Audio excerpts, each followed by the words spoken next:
Hi, welcome to this Excel tutorial video, and today I'm doing a video on the Excel ribbon. Now the Excel ribbon is this area at the top that has tabs and buttons, and everybody kind of knows about this ribbon, but I'm hopefully going to show you some bits and pieces and give you some information on the ribbon that you weren't aware of. So the ribbon is this area at the top. It's got tabs that you can click in, and within each tab it's got buttons that generally relate to the name of the tab. So we've got this home tab here that has font and alignment and styles. You've got this page layout that allows you to change the orientation and the margins and the print areas, data that allows you to filter and sort. They all kind of make sense, and within each of these you click on these tabs and then you get this new set of options. If you hover over any of the buttons, you've got this tooltip that pops up and tells you what the button's for, what it does, and it also gives you, if applicable, some sort of shortcut. So there's Control and B.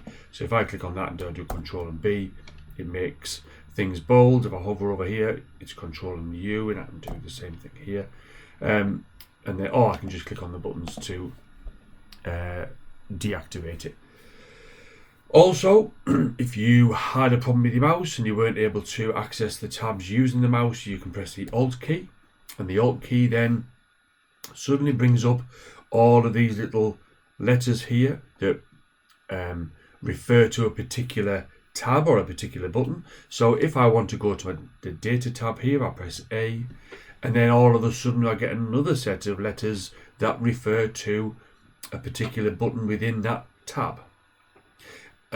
So I can do, I don't know, sort, or no, that's a funny one really, T for filter, and there's the filter added there. I'll just undo that. If you press Alt and you get these buttons up and then accidentally press another key and you get a load more buttons up, if you just press Escape and Escape again, you're back to where you were, and you've suddenly got, you're back in the main area, and you've got control there. So there are lots and lots of buttons, lots of options rather, in Excel, but only a finite amount of space to kind of offer those options. So within each of these, by default, these areas here that Excel offers, you've got this little button here that takes you into a larger set of options. So if I want to do something with subscript or superscript, I can click on this little button here and it opens me up far more options here, and I've got exactly what I want to see here, subscript or superscript, and I can do that and apply that. So if I go back and I can unapply that.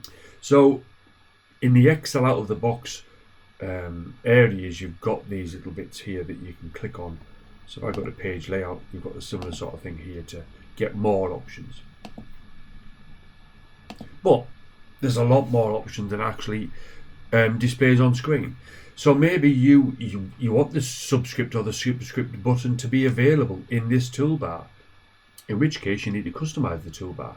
So to do that, if we go to File and we go to Options, we get this Excel Options area. If we click on Customize Ribbon, we then get this option of customizing ribbons, and there's a few things on here I want to talk about. But first of all, let us customize this home tab, and we'll add subscript as an option. So by default, the tab that you've got selected is highlighted, and there you can see there's the home tab, and there's all these different sections here. They're called groups. So you've got clipboard, font, alignment, and they match these names here that you can see. You can click on them and you can view kind of the detail within each of them. But I want to customize it, and in order to customize it, you need to create a new group. So I'm going to create a new group. I'm going to click on that. There's my new group. I'm going to rename it, and I'm going to say most used. There it is, says most used, and I'm going to now try and find subscript. But the current filter says popular commands on this left hand side, so I'm going to change that to be all commands, and it's going to offer me a lot and I want to go down to subscript or superscript, whichever one I'm interested in. Let's go down here, there's subscript. If I select that, I click on add, I can click on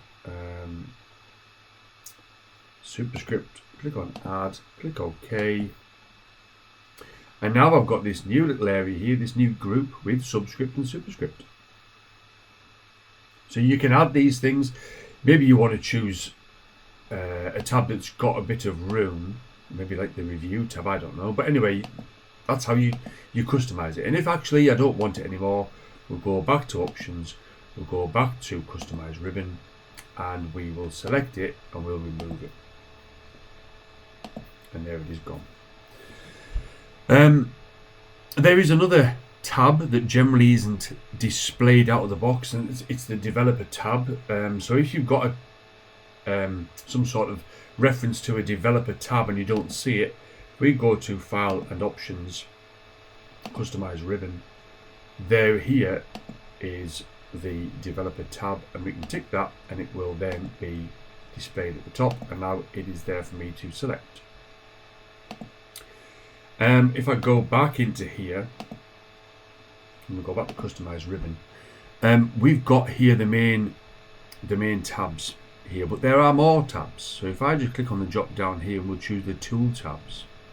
So the tool tabs refer to other aspects of Excel. So maybe, well, you can see here pivot tables, tables, charts, that sort of thing. So a different, like an object within Excel, the tool tabs refer to, and these come and go depending on what you're doing in Excel. So if I just cancel that, let us create a pivot table. I'll put it in here.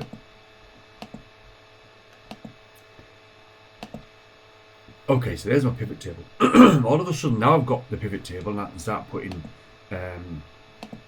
information in there. But now what you'll notice is I've got this pivot table analyze tab, and I've got this design tab, so I can click on these things and change the look and feel of it, get rid of the headers, add totals, whatever I want to do. They are now available because I am in this area here. If I move away, those two tabs disappear. When I click back in, they appear again. And it's the same thing for charts and graphs and stuff. But as another example, if I go to create a table based on this data, what this does is it kind of creates a I've done a tutorial on this, but it creates a table that you can now you have a bit of control over, and Excel offers you things like adding totals and designing your table and making it look and feel like a table rather than just a set of data. So if I right now I'm here and my tabs are my usual tabs. If I click on my table, all of a sudden I've got this new tab called Table Design. I click in it, and I can select buttons in here, and it will, it refers to this particular object, and as soon as I click out of it, that disappears. So sometimes you'll see tabs appear and disappear, and it's all because of you having selected a particular object, and because you select that object, you get that object's tabs. I think that's all I want to show you in this tutorial. I hope you learned something. Any feedback is appreciated. Thanks a lot for your time, and see you next time.